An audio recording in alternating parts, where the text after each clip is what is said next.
Ladies and gentlemen, welcome back to the Savage World Summer Showcase! My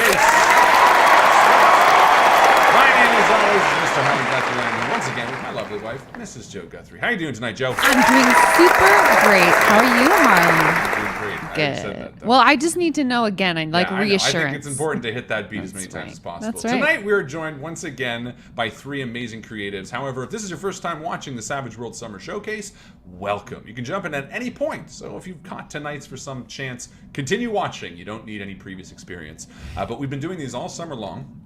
I guess technically it's still summer, right? Except pumpkin spice lattes are out, so it's iffy. But we have been doing this all summer long, where we're interviewing wonderful creatives in and around and connected to the Savage Worlds community. And we're so excited to continue that trend and introduce you to 3/4, we'll get to that later, new fantastic creatives in this one. Let's jump in. We've already got someone calling for you. Sid, why don't you just tell us your name, a little quick brief of who you are and why you're here. Oh, hi. I'm Sid, as apparently it's been flashed on the screen. I created a product called Shadowcraft for Under the Swag product. It's a fun little thing, arcane background for shadow magic. RPG's been a hobby for me for years and years, and I'm happy to finally be dipping my toe into the realm of creator, writer, and being part of this whole thing. Amazing. Thank you so much for sharing that. Excited to talk about all of that. Ian, why don't you do the same? Tell us a little bit about yourself and what you're here representing. Hey, I'm Ian. Big fan of Savage Worlds, tabletop gaming since I was a kid.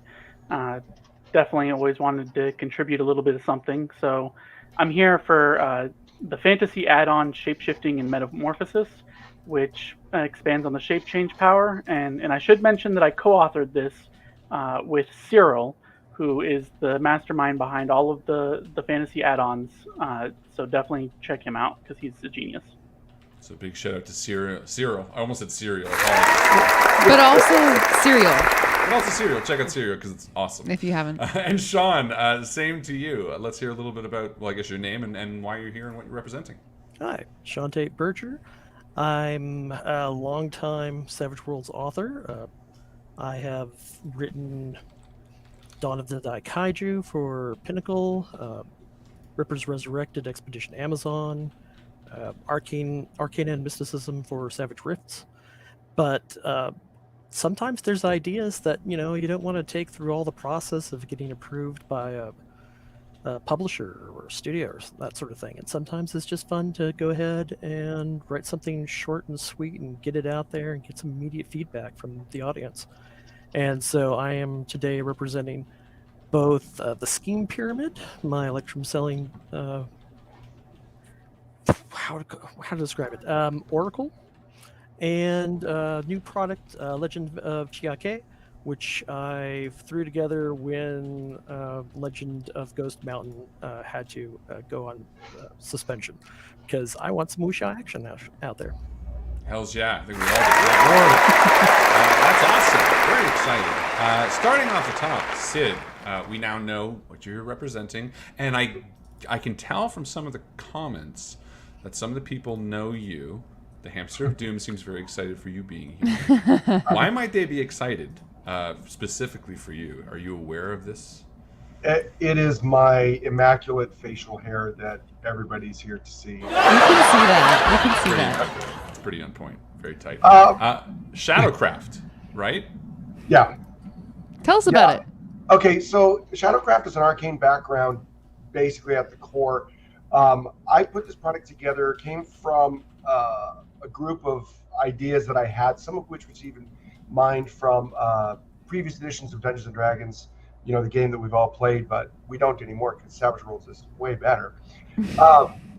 But I had some ideas, and I just really wanted to put them together for something for my home game. I had a friend playing an assassin type character, and a lot of ideas started coming out of it, and we were relatively new to Savage Worlds at the time. So I just started putting them together. Now, I did this in cooperation with another person that's in the circle here, Jan Yetmar. We might know him as Jetty. I bounced some ideas off of him. We started putting them together. He helped me refine the ideas. We sent it out to the community to be kind of reviewed with other creators. And then he did the layout. And we put this out like this.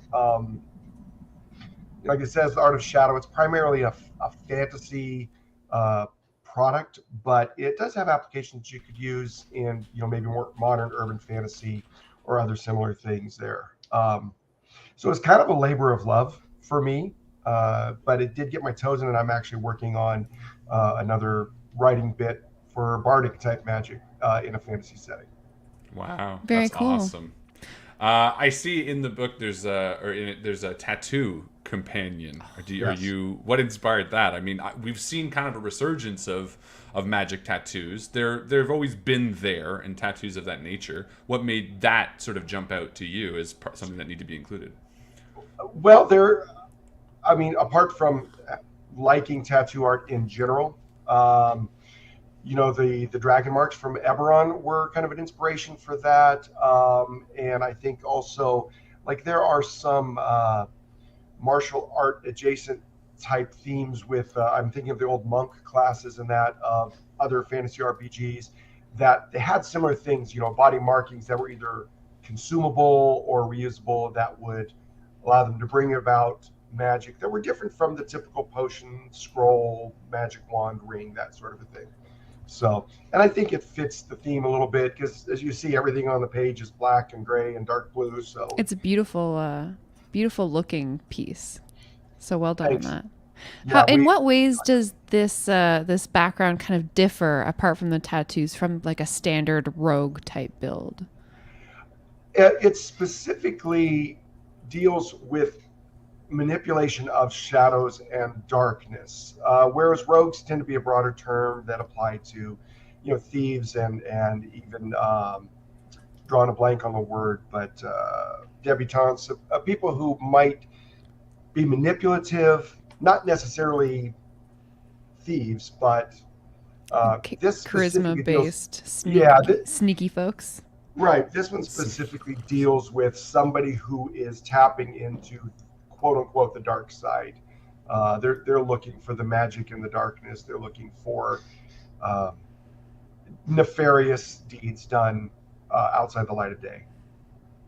That's awesome. Very These are the kind of characters that I feel like lend themselves really well to combat, but also to, more narrative focused, more sort of story based. I mean, you open yourselves up to so many options when you're playing a character that excels in sort of the shadows, as it were, because you're allowed to listen in on conversations. Is there a particular, setting or specific campaign that spurred the idea to make this sort of work? You know what I mean? Was there something specifically that you envisioned these sort of slotting alongside? Really, I think it came from a campaign that I was running. It happened to be an Eberron setting. As I said, my friend was playing an assassin type, and he was talking about how, because we were relatively new to Savage Worlds, and the idea of the classless system of building a character really opens concepts up. And he said, I like this assassin thing, but I'd like to dabble into the magic of it. And Savage Worlds is a perfect system for doing that in. Just with the core, you can do all of that. You got a good GM, a good player, come up with some trappings, and you have a great concept. I just kind of codified that, and we worked together to make something more specific, where instead of being an arcane background stacked onto an existing character, we wanted to build an arcane background that specifically worked with maybe non-magic aspects of the character as well. The arcane background, you get stealth bonuses, you get certain benefits for working in dim and dark lighting scenarios and that. So it's not like it's nothing you can do with just core Savage Worlds, but we did want to kind of take it an extra step, and it was the inspiration of kind of building his character in that campaign, and then it just grew from that, and we started taking other influences from past campaigns, past ideas that I've had. Well, I mean, I think it's so important, not to undercut what you're saying, because you're saying, you could do this with the core. But, we are, especially when it comes to role playing games, that is entirely, for the most part, theater of the mind. I think it's so important for a vast number of players to be able to have a visual understanding, to be able to see examples penned out. Like, we're all GMs here. But I think we've all recognized the value of turning to, like a trap book, when you're interested in running an extra trap or something. Could we sit down and figure one out? Sure. But, creating in a vacuum is a very different experience. And I think books like this, especially this one, which is just top notch, not only give you ways that you can envision your character or, envision the way they play, but can also inspire a backstory. It can inspire ideas that you can work with the GM on. I think nothing is more satisfying from a creative standpoint of seeing something and getting inspired by it and then running with that. And I think things like this, supplements like this, are exactly that.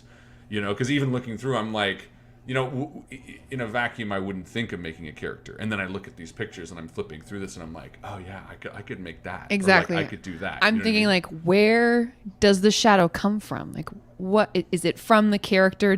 Are they influenced somehow that it created that? Is there any kind of lore cues that you suggest in this supplement, or are you just letting the players kind of freewheel with it? Well, we actually do have there's, I think, 2 or 3 little sidebar quotes or little things that we have there that we put in there specifically to kind of inspire that sort of creative thought. Nice. I don't have a specific lore in mind, but myself, when I've used this, it's usually the concept is that there is, the power of the darkness, or there is there's always something lurking in the shadows, as it were. You go back to real world folklore. Humans have always kind of had that fear of the darkness for survivability purposes, and that fear, that sort of energy, is where I personally have always envisioned this kind of shadowcraft coming from. An individual, the character, would tap into that, learn of that, tap into that, and use it for their own personal benefit. I think I even note in there that powers of shadow are personal and particular, meaning only certain people can use them. And when you use these powers, they all are limited to the self only. There's no area effect or group effects with these powers. It's like, I'm going to hit you with that shadow bolt, or I'm going to, use the shroud on me. But there's never like, oh, me and my allies, or I'm going to hit that group over there. So it's kind of got a specific theme of the fear of the darkness and using that energy. Well, and the concept of shadow is so intimate, right? It's always touching you. Yes. Very cool. There's something really cool, really perennial, really like from the dawn of time type stuff about playing with shadow.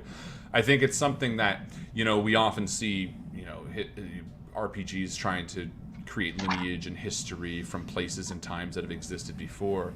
And often things like, the elements, fire, wind, and water bring us to those places, but shadow is often forgotten. And it's really interesting to get to have something that's dedicated to it and exciting for people who are interested in playing that. But yeah, anyway, we'll talk more about that in a second. Ian, shapeshifting and metamorphosis. I know immediately a bunch of people's ears sort of pricked up. This is an exciting concept overall.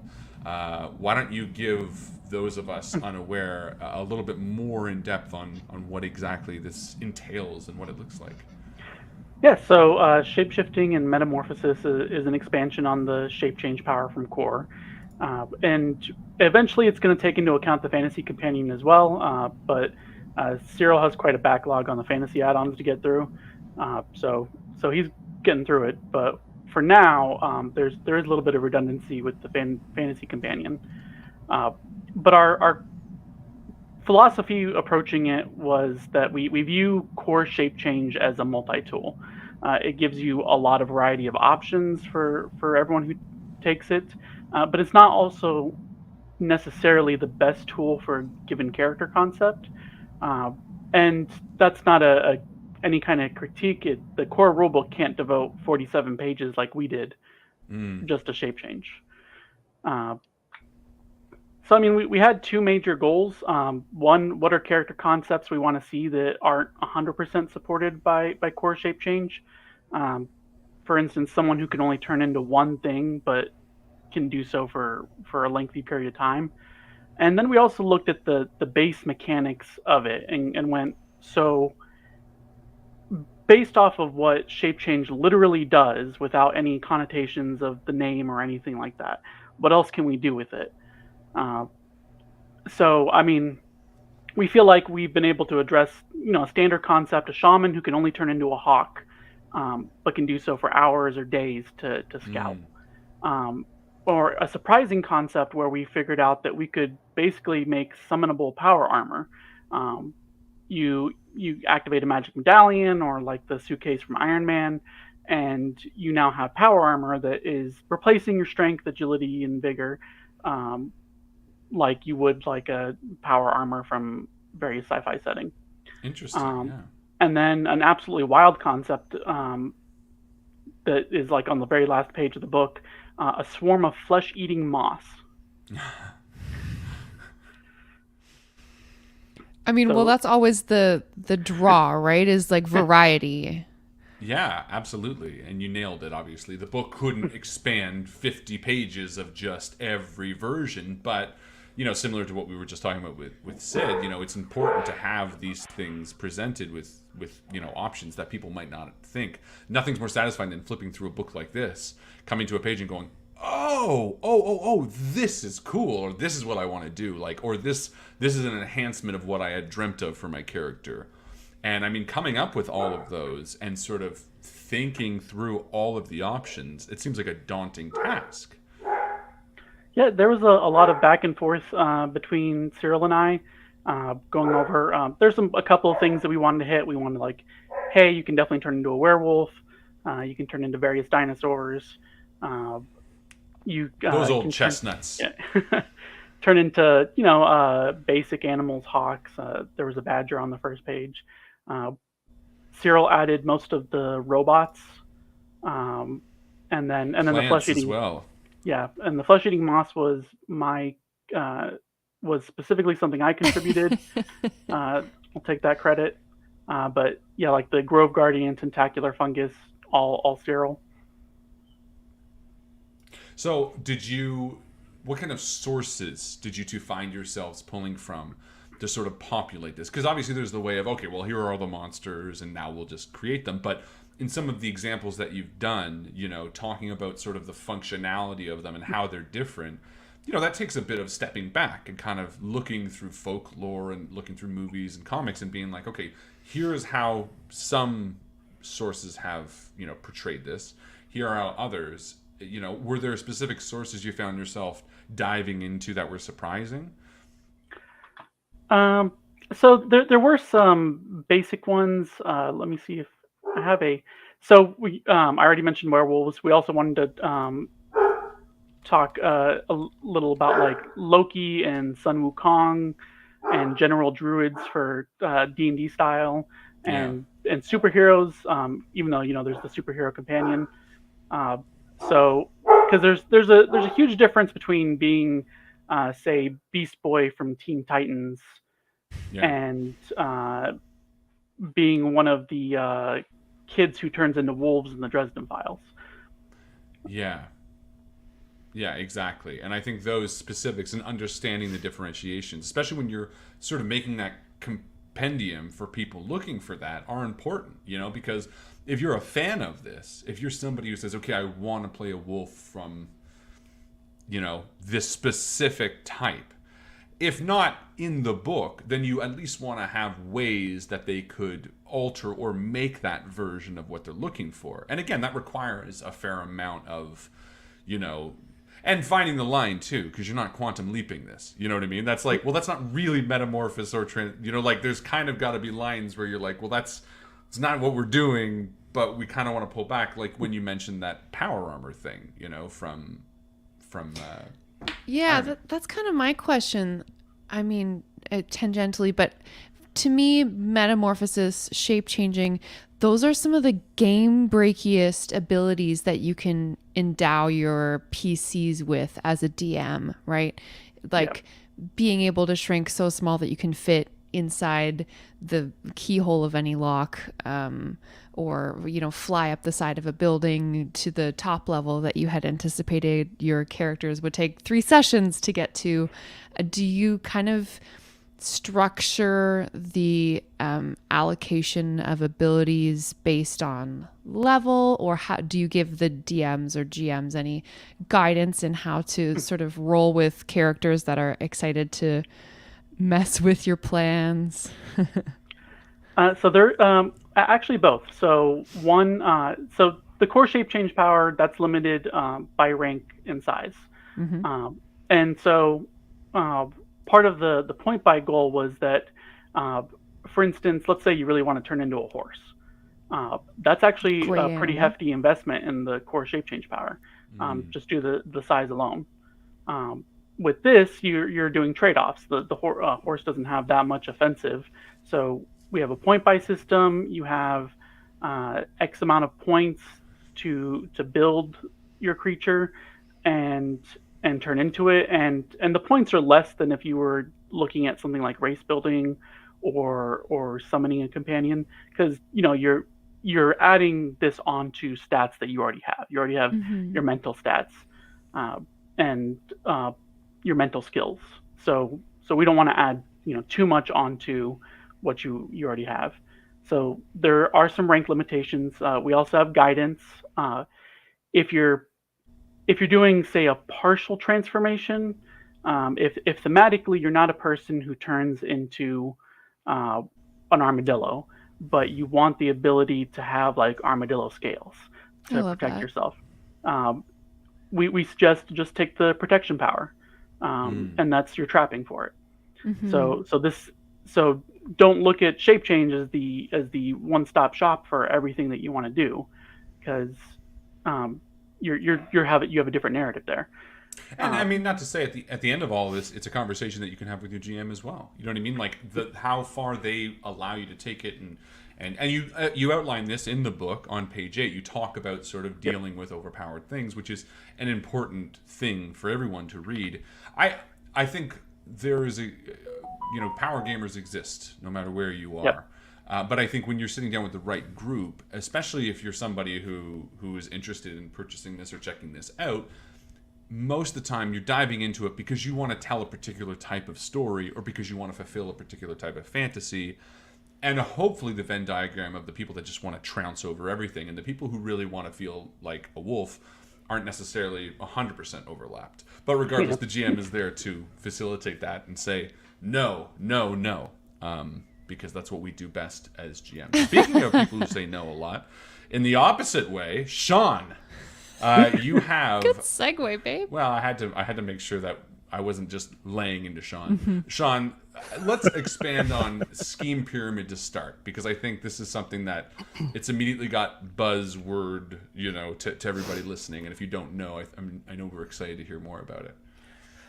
So the Scheme Pyramid is what is sometimes called an oracle, an improvisational tool that you can use to help get your way through a setting, get your way through a session. I mean, it's how to describe it exactly. Okay, so could I directly import a Kaiju into a Savage Supers game as a baddie? We deliberately built the Daikaiju in Dawn of the Daikaiju to be compatible with other Savage settings. So yes, absolutely.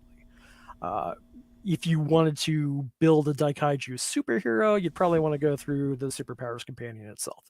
So anyway, back to what we were talking about. I'll keep it up. There we go, right here. So now we can look at it.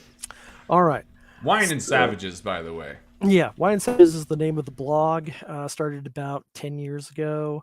I really didn't expect it to turn into what has functionally become a career as a full-time writer currently, but that's where we are.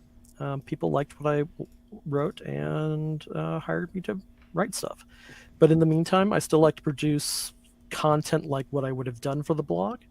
But these days, why not monetize that? So we get things like the scheme pyramid here.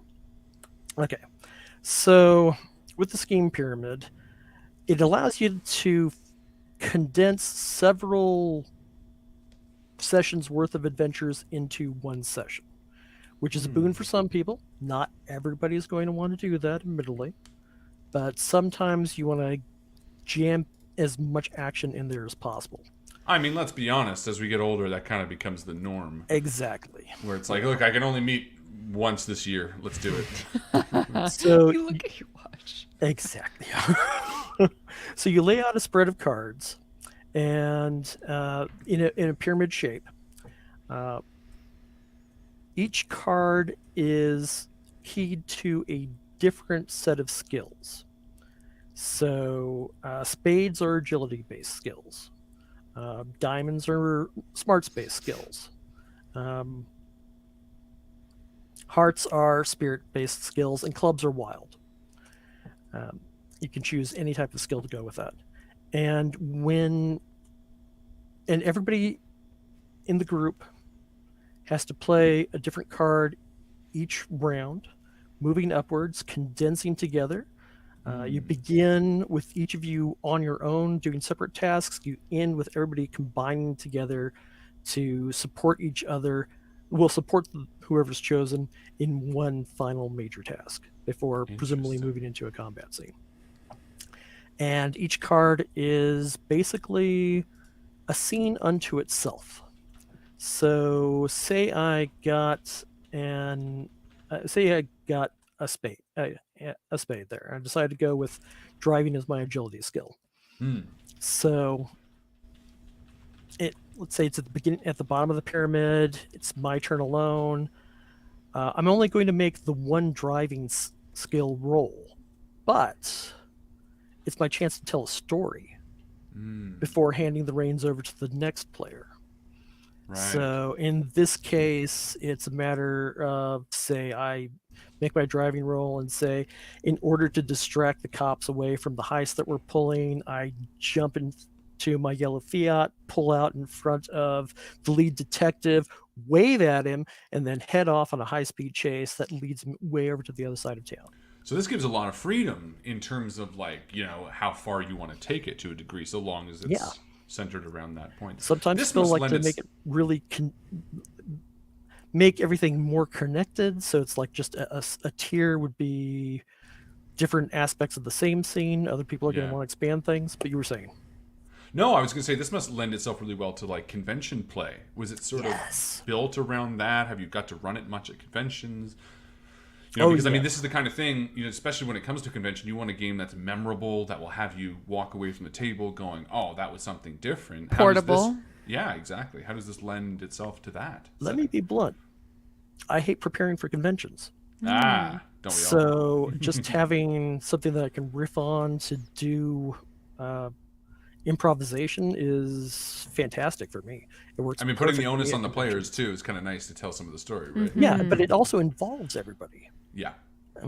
You always, even the shyest player is going to have to step up at some point and describe what they're doing, and that invites them into the rest of the game.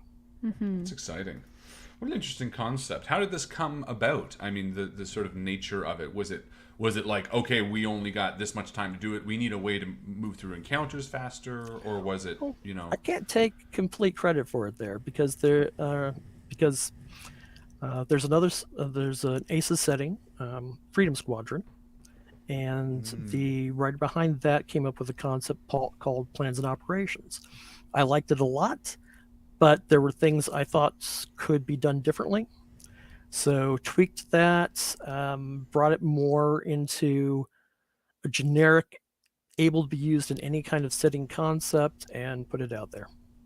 Hey, sometimes that's all it takes. So you take an idea that's not fully formed, or maybe it's there, but it's not the way that most people would want to use it. Double down on it, perfect it, make it your own, and that's how, you know, Reese's Peanut Butter Cups get made. And then I got hired to write the second edition of Freedom Squadron. Hells yeah! Well, there you go. It all worked out in the end, as they say. Oh, yeah. Cool. All right. Well, we're going to come back to you, Sid. Okay. So you've well, Joe, you had a question. Sorry, go ahead. Yeah. You said that you have some other projects that you're currently working on, namely that you have some percolations of an idea about a bard type character further to this shadowy figure. Do you have any of that fleshed out right now? And if so, what is that Something starting you to want to look tantalize like? us with? Yeah. As you can see, which the piano in the background here, which is absolutely not my house. I actually am an amateur musician, have been for years, Oh, cool. and playing guitar is something that I do as a hobby. But I had this idea, and I started on it right around the same time that we were putting Shadowcraft together.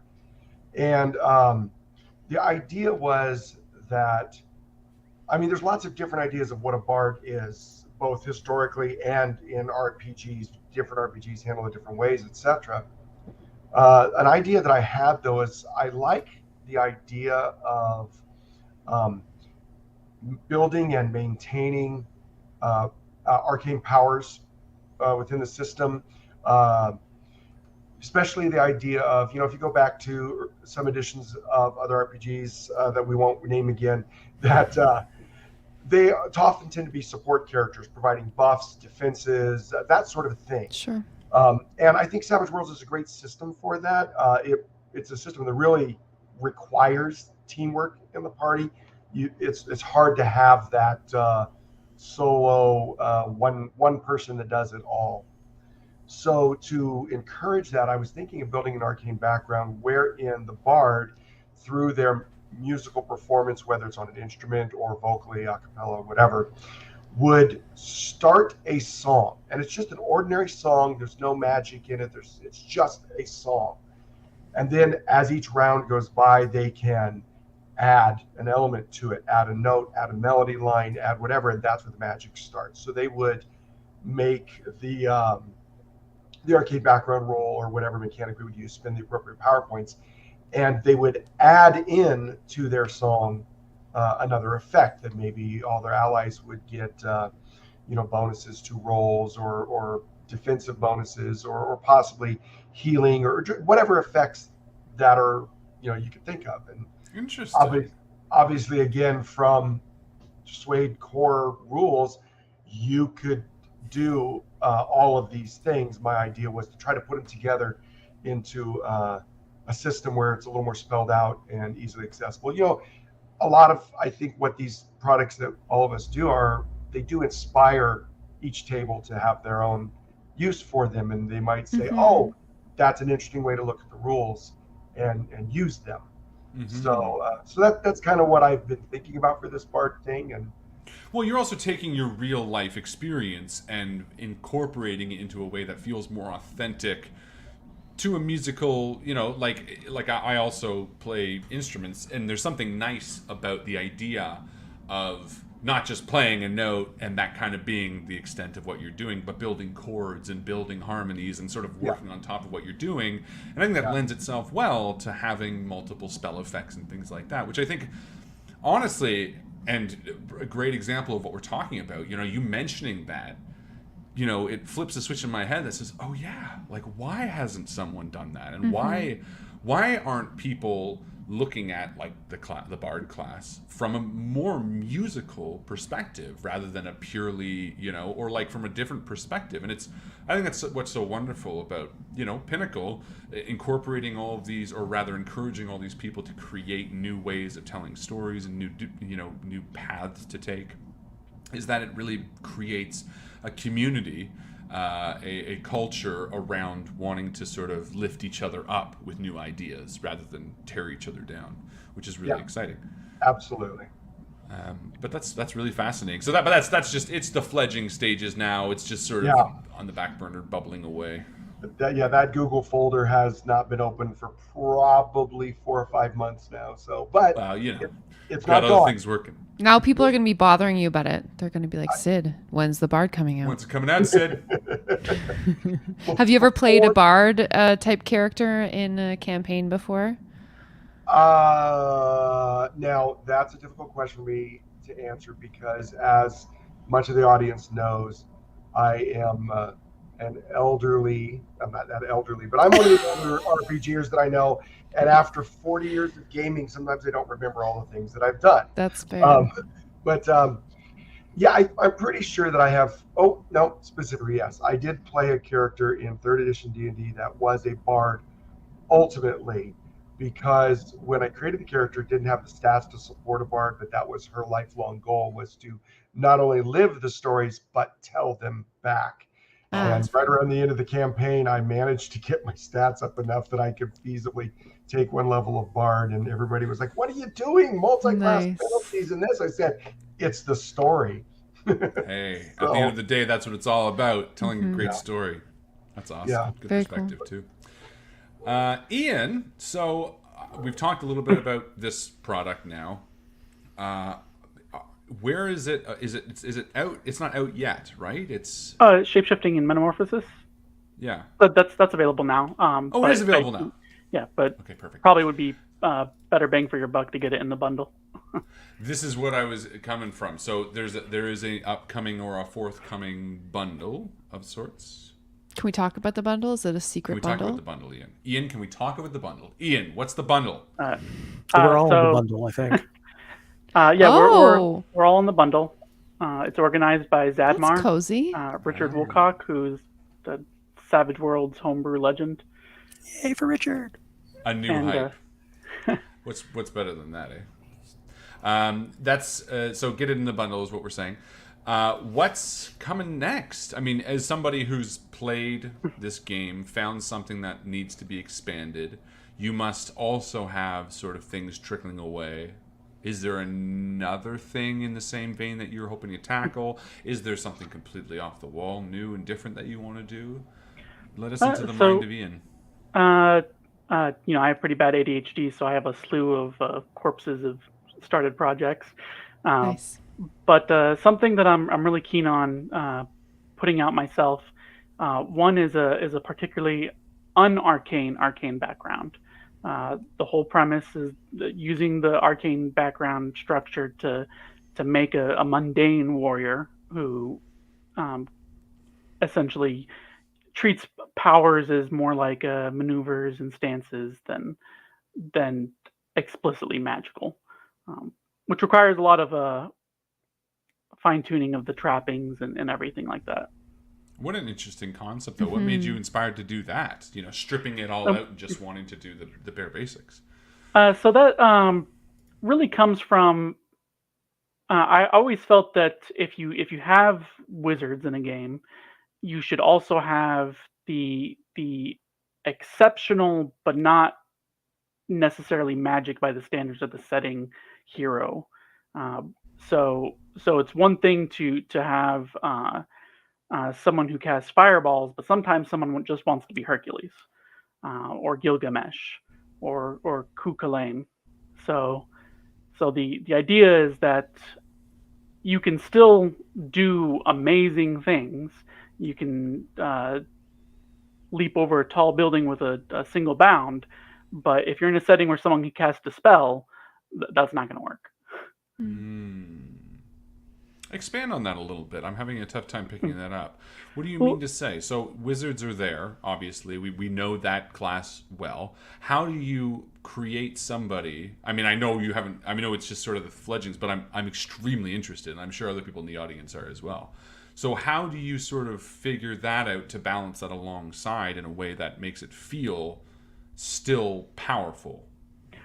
So it's going to be some specific limitations for thematics, kind of like how the Chi Warrior in Deadlands has some specific limitations. So for instance, you have to justify your use of powers through a mundane way of doing them. So for instance, I still have the blast power available. But for instance, if your trapping is that you're a swordsman or a martial artist, you're in a very anime kind of way, moving so fast that you're attacking everyone around you and returning back to your original position. Interesting. So that would be with blast, and then you could. Do I have So it's sort of a way of framing these things in a way that puts them more in line with something that a superhuman could do, and I use that in like scare quotes, like a Sherlock Holmes type level of intellect, you know, or the Robert Downey Jr. where he can like basically have superpowers by moving faster than a guy who's punching, not because he's faster, but because he's sort of calculated the range and when he's going to attack. Is that sort of what you mean? Yes, absolutely. So like that would be one trapping for deflection. Brilliant. That's a fascinating idea. And Really useful for low magic settings, right? Well, that's the thing. There are a ton of low magic settings that I think a lot of people, or the Crouching Tiger, the Hidden Dragon, that's right, because it's the same sort of feel. But there's a lot of low magic settings, and oftentimes when you want to play a character, you don't want to feel, pigeonholed by the setting that you want to play in. Yeah. I like that. It's still special. And the big approach that I'm going with is no PowerPoints, and it's meant to be used like presentations. You mean so no one has to sit down? And watch. Here's my character. Slide one. Just kidding. No PowerPoints, and it's meant to be used alongside PowerPoints so it feels different. So you're still using the same powers, but you still get kind of like a for me at least, having a mechanical difference for certain narrative things makes it feel more satisfying. Because I think Savage Worlds is plenty versatile enough to have a mundane arcane background with the standard rules. Absolutely, But it doesn't necessarily feel different enough to scratch that same itch for everyone. No, totally. And I mean, all of this comes about, again, we've said it many times today, but, presenting these options sometimes is all it takes for someone to break open the best character they've ever played. All they need to do sometimes is see that picture of that shadow cat with an eye patch and go, oh, I've just found the next character I'm going to play for 20 years. You know what I mean? So you're going to play creating that kind of... Yeah, that was a reference to the shadow cat. That's exciting, Ian. I hope that we get to talk again about it in the near future when you've crafted this. Sean, now we've talked about Scheme Pyramid, but we didn't talk about the other biggie that you got. And I'm going to pronounce the title incorrectly, so why don't you just tell us what it's called? Legend of Xiake. It is a collection of edges, a few new hindrances, some other little minor rules for a sort of Crouching Tiger, Hidden Dragon cinematic approach. This is fantastic. This has been out for a little while, right? Just since the beginning of the month. We dropped it. I think I put it out August 30th, maybe the 29th, and just in time to get it included in the bundle because I've known Richard Woolcock for years, going back to when Google Plus was still a thing. God, yeah. Yeah, God, I miss Google Plus. And I came up through the fan community. I'm still kind of half in it, and I haven't participated in any of these swag bundles yet. So it was just like, get something together. Also, I wanted to get some of these printed before Legend of Ghost Mountain came out because I'm pretty darn sure Daryl's done some very similar stuff. And I didn't want everybody to say, oh, you ripped him off, when we just parallel developed things at the same time. Hey, that happens a lot more often than you think. So what inspired this? Was it just movies? Was it just stories? Obviously being a fan of this style isn't unique, but what was the catalyst to say, okay, I need to play a game like this? Mainly I wrote it because I've been trying to talk my wife into playing the Wuxia game for years. And you thought this would be the way to do it? Yeah, I thought that... What easier way to create my own supplement from the ground up? Do I want to know, did it work? We haven't started things yet because life has been totally crazy, but that's fair. I've finally gotten her to agree to play it. For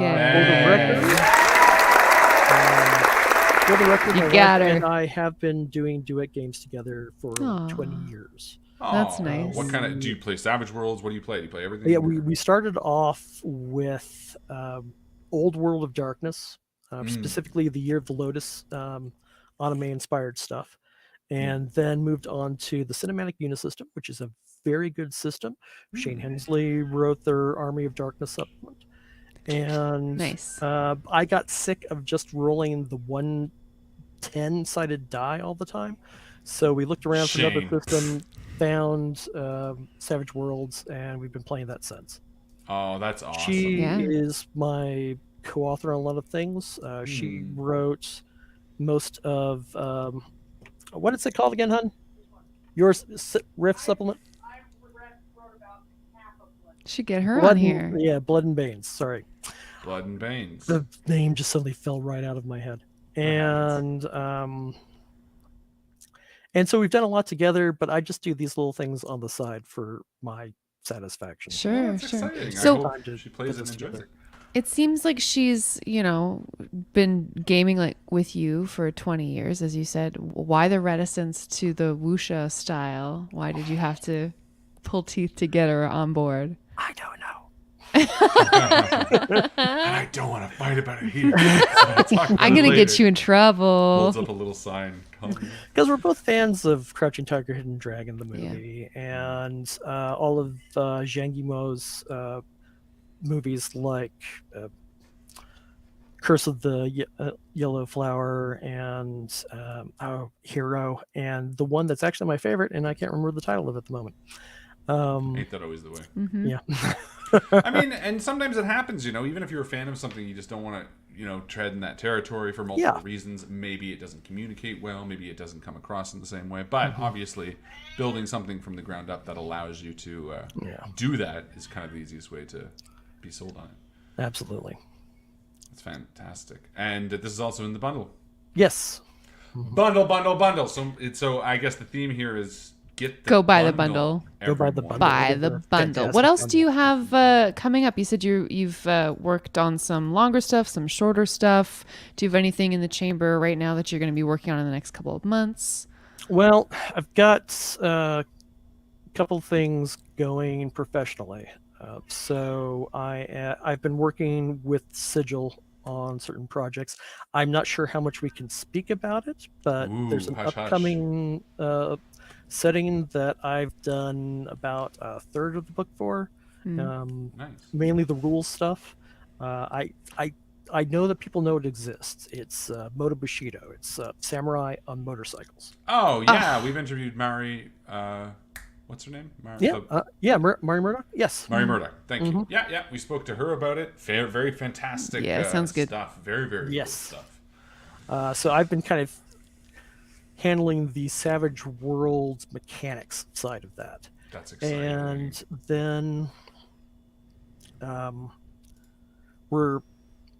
me, Rob, and my wife are teaming up with Ross Watson to bring Accursed back for That's a new right. full box set.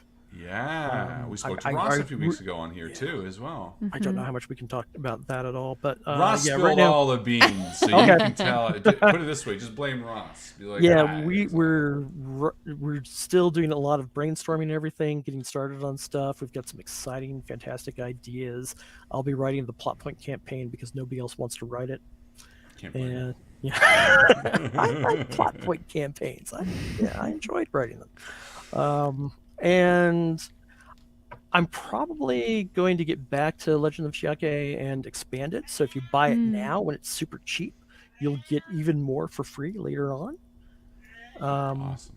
And I would love to just, when I get the time, put it around and do like a samurai movie, just straight genre version. Almost everything that's produced for Savage Worlds through Pinnacle, and a lot of the Aces too, is X genre plus Y element, Y usually being zombies. And, Can you blame us? Yeah. We like our and zombies. Me too. Sometimes Easy to I kill. just want X genre. That's and fair. I would Like love a to do purist that. sort of, yeah. That's No fair. mashups. Yeah, I sympathize with that. There are times that feels the most unique as well.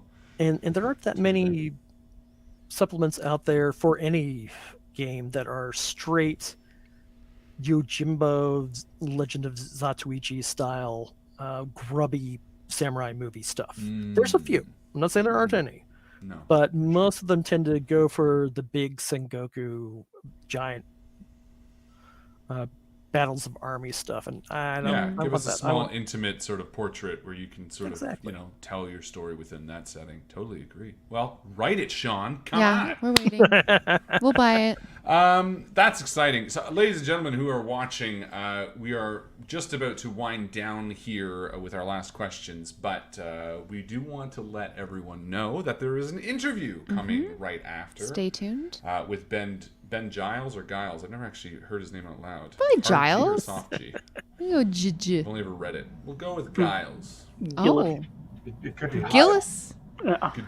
Giles. I'm sure we'll be schooled in Doesn't the matter. pronunciation That's where it shortly. is. Someone type it. We'll put it up on the screen. You'll see. And Ben won't care because he's not here, so we can say whatever we want. Sorry, If he Ben. could have been here, he could have fixed it. So that's his fault. Just kidding, Ben. Love you. But that's there. Joe is right, like always. Thank you. I know this and I love it. I'm happy with it. So yeah, we're gonna do a 15-minute interview with them right after this. But we're not done, because we always like to wind down the Savage World Summer Showcase every week with some questions to you. Look, we are all living this life and doing the best damn job we can, but we can all use a little bit more kind of good shit, whether it be a book, a TV show, or a movie. We want to know, Sid, Ian, and Sean, and we'll ask you one at a time, what are you really digging right now? Whether it's a video game or a song that you got on repeat. Something that you have been making yourself to eat for lunch every single day for the anything. past Just 6 months. What are is you? something that what are you obsessed are with right now? excited about and that you want to share with people, whether they can enjoy it at home or not? Mm-hmm. Sid, what are you digging right now? Well, since I'm what I call the really bad geek, I don't follow a lot of geek culture. Just check any of the Discords I'm on when I make my comments about Deep Space Nine. But right now, honestly, I am way up behind the curve, but I am finishing up season 5 of the Sounds Like Crows podcast. And oh my God, it's amazing. If you've not listened to it, do it from the start, go in cold and do it. And I'm very Do you say excited. Sounds Like Crows podcast? Yes. Okay, I've never heard of it. Actual play podcast where they pretend to Yes. be cowboys. I mean, it makes sense. It's Savage Worlds Deadlands. It's amazing. It's heavy on the RP and drama, and like I said, I'm in season 5. Last season, I'm 2/3 of the way through it, and oh my God, I'll pull up in front of the house because my podcast listening time is driving to and from work and that. And I'll pull up in front of the house and I'll sit out there for like 5-10 minutes. My wife will say, "What were you doing out there?" I'm like, no, it was a really intense part of the story. So that's right now my jam. I'm so stoked on it. And, That's wonderful. Very cool. yeah, I'm so following that, them right now. I'm going to check them out. yeah, it's definitely worth it. And plus, like I said, it's Savage Worlds themed, and so it's a lot of fun. So I do like that a lot. Awesome. Great Cool. recommendation. Thanks for Thank sharing. you, Sid. I appreciate that. And everyone seems to be confirming, so we're good. Yeah. Ian, what about you? What are you just digging right now? Well, so as you pointed out a little earlier, I'm no slouch when it comes to being a Sandman fan. There's library editions. I've got Absolute Death. I've got Sandman Overture, and I even got an annotated copy of the first volume of Sandman. Wow. So huge fan, and I've got to say the show is incredible. Nice. I'm glad. One of those Everything I fans could have wanted. Who's And enjoying the thing that gets made. You know what I mean? I just recently found out that besides the season that came out, they actually released additional kind of vignette type of episodes Ooh, cool. that just go into kind of the non-related to the main part stories that happen in the comics. So now I get to go back and watch more. That's awesome. I haven't watched it. I listened to the audio drama. It's obviously fantastic because it's fantastic. But I'm kind of saving it to, I don't know, watch on my deathbed. No, I'm excited to watch it. I'm interested. Sometimes you just have to get a really good illness and be in bed for 3 or 4 if only there days. was an illness floating If around. only. Nah. Anyway. Anyway, that's exciting, and I've heard really, really good things. So What do you like most about it? Yeah, what's the overwhelming? So there's parts of it where watching it, I'm like, wow, that's lifted right off the page. And I really liked a lot of the casting. It was really strong. The woman who plays Death, she really nailed the empathy and kindness that the Death character has. And the guy, I'm forgetting his name, that plays the titular Sandman, his cheekbones are so sharp you can cut glass with them, and that's outright a requirement. That's awesome. Very cool. I'm glad. Great recommendation. His acting is also good. As a secondary, cheekbones first. Acting second. That's how they do it in casting. Sean, what about you? What do you dig in? What do you want to share with the fans, with the world? I am so happy to have new episodes of Star Trek Lower Decks back in my life. Oh yeah. Yeah, God, I love that show. Aside from that, I discovered a great gluten-free ramen available at Costco. So Hell yeah. I've been entertaining myself by making ramen for most of my lunches. What do you put in it? You gotta put goodies in there, right? Are you like hard-boiled egg, or are you just fine with the nudes? Just nudes and that's it. I am pretty cheap with things. I get myself those like seaweed snack. Oh yeah. Crumble up some of those and throw them in there. Sounds so make sure good. I've got a decent. Make sure there's a decent broth. Yeah. Whatever meats I've got around, Leftover pork. leftover Exactly, whatever. Green onions. Green onions. Well, green onions tough though, right? Come on, it's so good. But they don't. But they go bad pretty fast. I know, you gotta get on them. You gotta use You you stick them in a cup of water on your counter. Don't even put them in the fridge. Yeah, but then when you're like cooking something, they just smell like Ian, you're cooking. There are so many people in my life who are like, "Oh, you have a specific problem? Here's your answer," and I'm just Stick like, water in it. "Good. I won't listen to you or do anything different." But I'm glad someone that would figured it require out. Logic. That's not how we function around here. We work on passion. I'm gonna leave them in a bag in the crisper till they get slimy, and I'm gonna peel off the outside how we few do it. leaves, and I'm gonna I'm use gonna the suffer through inside. eating it. I started composting because I felt so guilty about all the vegetables that died. Oh. In Canada, This you is have smart, to man. compost all the time. They pick it up every day. Or The every police week. come by and The they police check come on by. you. No, but it's like we got our own bin. Awesome. Thank you all for joining us. Once again, let's go through it. Sid, where can people find you? Where can they follow you? All that kind of wonderful stuff. Oh my God, nobody wants to follow me ever.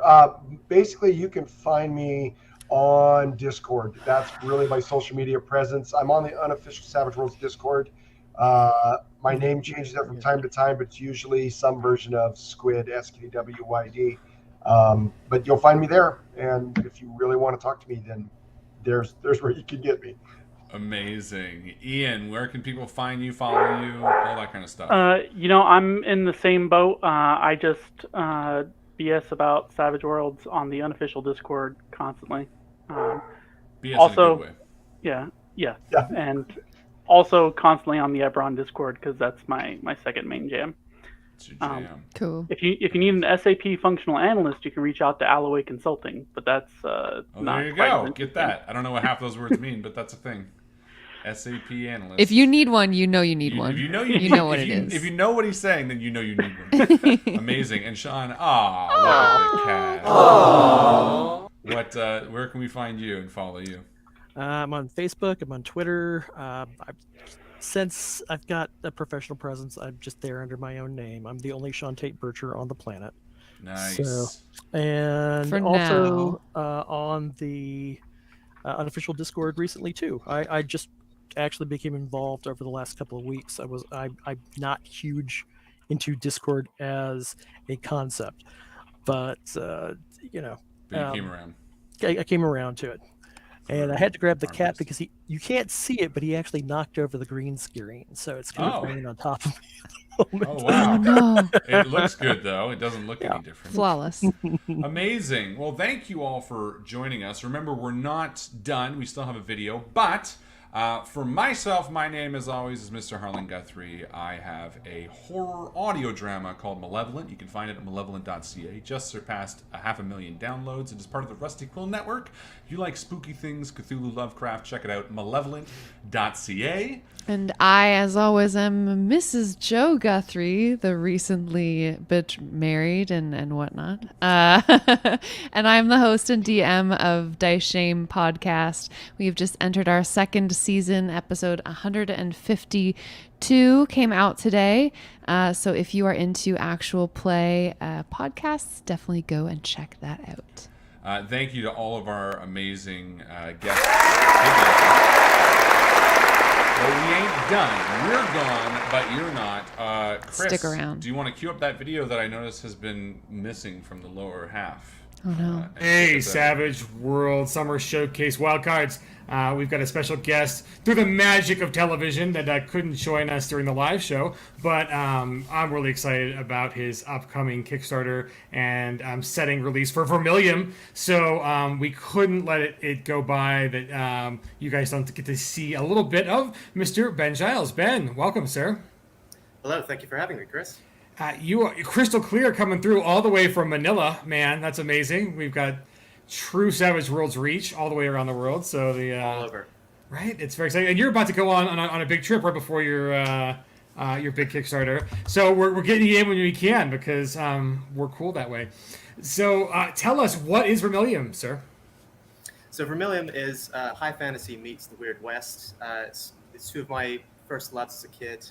I always wanted a game that combined the two. I never really found it before, so I figured I'd just create one. Doing it the hard way. Yeah, exactly. But it comes from my homebrew campaign. It's about maybe 6 to 7 years old now. So the setting is based on all the stories we told together, we played through, and this is the culmination. Oh, that is fantastic. So, gotta say, love the production value. It's super slick. Font choices are on point. Map work, art is fantastic. So, tell me about the art. What's the style you went for? What was your art direction on the art pieces?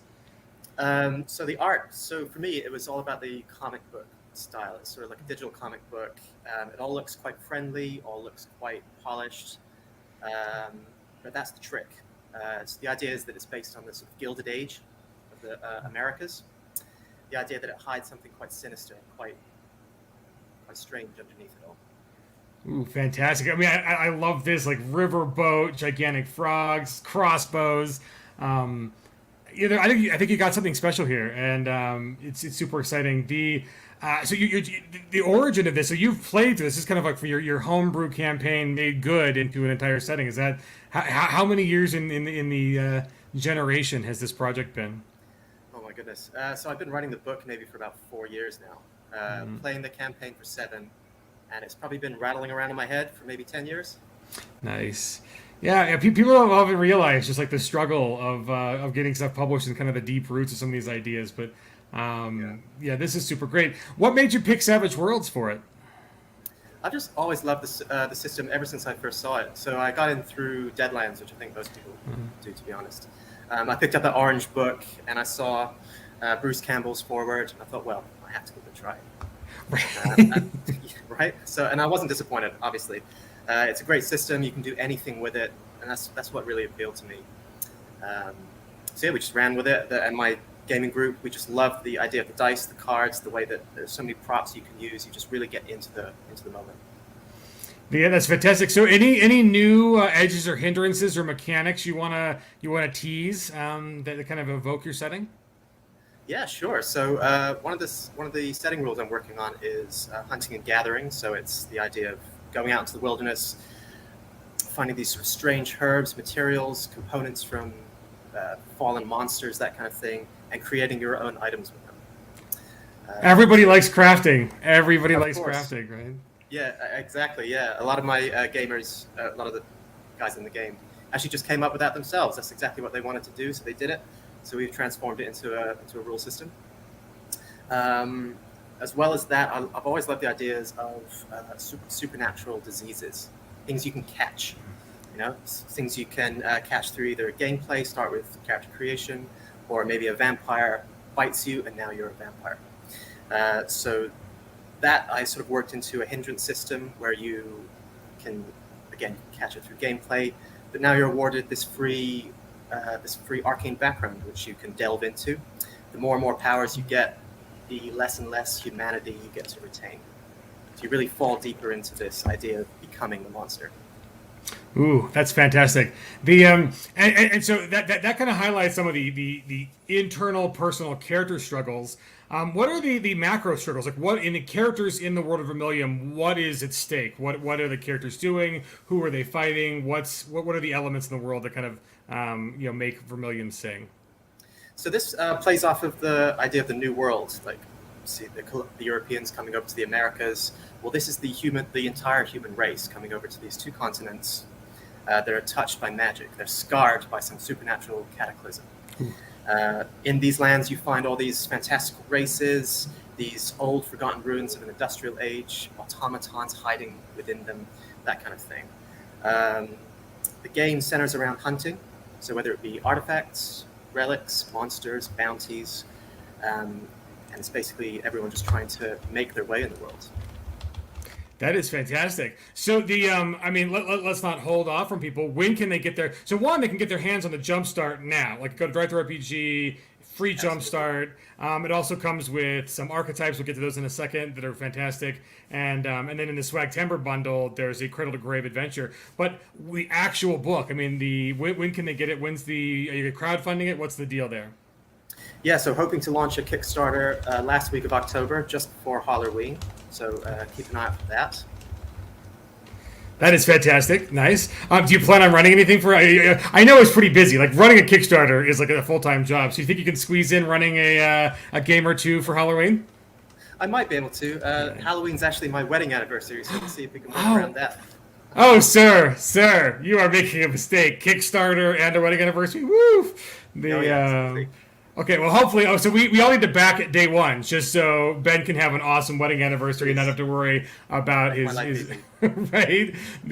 Do it now, folks, because that's a load. That's a whole load. And is it just have you assembled a little team for your Kickstarter, or are you pulling the weight yourself? I'm kind of a one-man band. Other than the artist and the editor, it's kind of just me. Yeah. Ooh, super impressive. I love the art choices. I love the layout, love the styling. So, chef's kiss on that. But if you guys want to pick up Vermilion and play it, you can right now. Grab the Jumpstart, and these are the cool the archetypes that you can already play. Ben's call it the Rogues Gallery. So, tell us a little bit about these characters. I love the bar fight. I have to steal this because I've got a certain bar fight intellectual property I need art for. So, So tell us on the Rogues Gallery. Tell us who are these? So tell us about the Baron. So the Baron. So in my world, Baron sort of aristocracy is tied to business. So the higher up the hierarchy you get, the more business, the more land, the more monopoly you own. So the Baron is this. He's kind of based on Al Swearingen from Dead. Greatest character on television in the last 25 years, guaranteed. Ian McShane. So good. Absolutely. So I figured, how can I sort of add a fantasy twist to him? Well, I'm just going to say it out now. He's a werewolf. Oh, oh, fantastic! So yes, keeping true to your loving those diseases you can catch. So tell us a little bit about Mona Harper as the witch. So witchcraft is something that's very illegal in my world. So witches tend to either go through apothecary work or something a little bit more secretive. She basically harvests everything from the wilderness and uses these to fuel her spells. And she's got her little albino bat familiar there. Ooh, fantastic. Nice choice, right? Everyone's got the black bats go the opposite way. People go the opposite way, extra creepy. So tell us about Soap as the, what do you call them, the Black Hat. So the Black Hat Society is sort of conglomeration of all these different black markets, all these different criminal enterprises. And he's kind of their underling, their sort of foot soldier. So he's trying to make his way in the world as a professional thief. Oh. He's a half-halfling. You don't have to see those, so I figured I'd introduce those. Right? Oh, I love the pun, too. It's just fantastic where that can go. So good. Tell us about Nakota the Hunter. She is a dwarf of the very far north. She hunts not only big game up in the forest, but she goes out on the boat to hunt white whales as well. So she's never far away from her animal companion. So that's going to be worked into the mechanics. I mean, I can just see this game getting licensed for film, movies, video games. I mean, the concepts are really great. Cannibal Mother and the Soldier, right? We'll get on that. Someone out there, you want this? License it. It's fantastic. The see, like someone just watching our stream right now, and they're like, "Oh, this game is so awesome!" It's having a heart attack. So, so tell me about the Cannibal Mother. Cannibal Mother, as in Animal Mother from Full Metal Jacket, of course. He's the half-elf soldier for the Empire. He's sort of almost betrayed his own people, but again, he's just trying to survive in this world where money talks, power walks, that kind of thing. And he's obviously got the biggest weapon available, which is kind of this, like a polybolos from Greek antiquity, this repeating crossbow, this heavy-ass minigun. You had me at minigun. Oh, okay. Good. So great. So good. The and then Violence LeVay is the bounty hunter. Well, yeah, she's sort of your archetypical Western character, I guess. Nice. She is the if you're looking to play Clint Eastwood, the man with no name, go with Violence. She's she's not going to fail you. I mean that is Red from the Savage Worlds system totally. No accident. Isaiah Roth as the priest. Ooh, like this art. This is cool. Yeah, I always liked him. Yeah, he's part of the priesthood, the Temple of Light for the Empire. That's the sort of organization for the Empire that really controls everything. They're the power behind the throne. So they make all the rules, they make all the laws. They sort of almost force religion onto the populace, and they see witches, sorcerers, anything else as sacrilegious, as blasphemous. Good. But Isaiah is one of the good ones. He's just out there preaching the good word. I love it. I love the kind of dynamism, whatever the word is there, in games where you can have these, shades of gray organizations and characters, and you can have the people who are good faith and believers, and then the people who are using it for nefarious reasons. Oh, so good. Such good stuff to be able to be a game master and play with. Tarantulas Run as the warrior. Wow. That's some cool art. Look at that sword. Woo. So yeah, tell me about this character. So Tarantulas Run, yeah. So she is a warrior of the Elven kingdoms. I honestly can't remember her backstory, but I think she's basically out to prove herself. She's on a bit of a spirit quest, that kind of thing. And when she comes back, she will be a fully fledged member of the tribe. Ooh, and I love it. I had to cheat and look on the character sheet, but I think it's called a Makahidal. I love that with like the very Mesoamerican antiquity weapon. Oh, so good, so good. Ooh, the Inquisitor, nice. Yeah, so he's working basically for the temple. They're the knightly order of this world, and they basically go out seeking justice, good, bad, gray, black, or white, however they have to do it, and they essentially protect the Empire from any supernatural threat, within or without. Oh, good stuff. Olivia Zhang is the companion. Oh, I like the little. Got something on your chin there, Olivia. Yeah, just a little. Going back to diseases, so this is so Olivia is a companion. I'm not gonna lie, taken straight out of Firefly. So she entertains folks, and she's very selective with her choices. But for another reason as well, she's a vampire, a blood hunter. So she only chooses the people with the tastiest blood, I suppose. Oh, that's so good, so good. Kodiak Jack is the outlaw. Okay, this is my character. I would totally play Kodiak Jack. He's probably my favorite too. I love it. I mean, the image kind of speaks for itself, right? Like, do we really need to explain Kodiak Jack for you guys? Like, he's double wielding crossbows. He's got like sticks of dynamite, and he's got a bear cowl. Yeah, that's awesome. Willow Bloom, Peacemaker. Well, another very, very clearly Western-inspired character. Love it. Mm-hmm. Oh, also a half-halfling. Oh, yeah. There's a few of them. Oh, I love it. So, half-halfling. Half-halflings are the result of a human and a halfling parents. However, their mixed heritage gives them a leg up compared to regular folk. Willow starts with a D6 in agility, a D4 in a chosen skill, hers is persuasion. But as an outsider, as a minor hindrance when interacting with humans and halflings. That's cool. So yeah, good old Law and Order character. Aloysius Grimm, the Artificer. That's pretty cool. So yeah, give us a little rundown of him, and then we'll get into the Cradle of the Grave. Oh, sure. So he's a half dwarf. He was expelled from the Imperial Academy. So the Imperial Academy, they go out into the world hunting artifacts, ancient automatons, old clockwork mechanisms, that kind of thing, and they make entire industries from their discoveries. So this guy, he went a bit rogue. So now he's on his own, trying to get patents, trying to do whatever, just trying to find, I guess, the secret to creation. Ooh, so good, so good. And so all of this leads up to the fact that if you guys are in on the Swagtember bundle, you get the Cradle to Grave adventure. It's a one sheet. I like the little background here. One, I'm going to spoil a little bit. I mean, the art tells it, but they're jackalopes. And jackalopes are a wonderful little piece of kind of like Western U.S. history, and being from Colorado. You find these all over in restaurants or in like curio shops, because you can make them out of taxidermy or rabbit, and then the young buck horns that are dropped yearly, so you can make jackalopes. And so they're we got my grandma, we got her so good that she thought they were real, because like how else would there be taxidermy of jackalopes. And so there are many great Western myths around the jackalope. But give us a little hint about what's the start off for the Cradle to Grave adventure. So to start off, the heroes are traveling through the wilderness, through the great prairies, and they come across a fallen hero, a fallen friend in a stagecoach. Rushing to help, he basically gives them the task to find a hidden artifact for them that some supposed friends of his kind of stole from. So the heroes are straight into the action.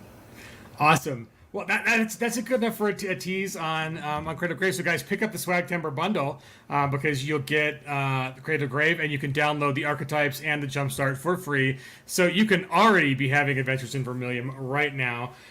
So for the last minute or two, Ben, give us your pitch on why we should save our pennies for your Kickstarter. What other good things does Vermilion bring to the RPG space? Why we should give you everything and anything for the Kickstarter, and then if you know already, what's for offer in the Kickstarter? Is it just gonna be just a book, or what's the sales pitch? So I'll turn it over to you to give us your best pitch on. I mean, I'm already sold, so it won't be hard. We'll be nice to you, but the why Vermilion? Why should people pick it up? Thank you for the chance. So Vermilion, like I said, it's fantasy meets Weird West. It is a brand new world where you get to play as anti-heroes in a world of gray, moralistic values. You go hunting for monsters, hunting for artifacts, hunting for bounties, and from them you can harvest their parts, harvest strange herbs, all kinds of things from the wilderness, and make your own magic items. Just to make your own equipment, just to sort of help you through the world. There's going to be rules for, like I said, diseases, rules for hunting and gathering, crafting, rules for playing, like I said, anti-heroes, and I think you should help with the Kickstarter. Awesome. So guys, Vermilion is a multi-swag award-winning setting already. It's not even out yet, but you can grab it in October, end of October, right near Halloween, last week. Make Ben's anniversary the best one yet by backing that Kickstarter. So plan for it. Ben, we'll have you back on hopefully when the Kickstarter gets going, so you can we'll hopefully be cheering your funding success and unlocking some stretch goals and all that good stuff. But the Cradle to Grave is in the Swagtember bundle, and thanks guys for tuning into the summer showcase. And Ben, cheers, man. We'll and eagerly anticipating the end of October. Thank you so much.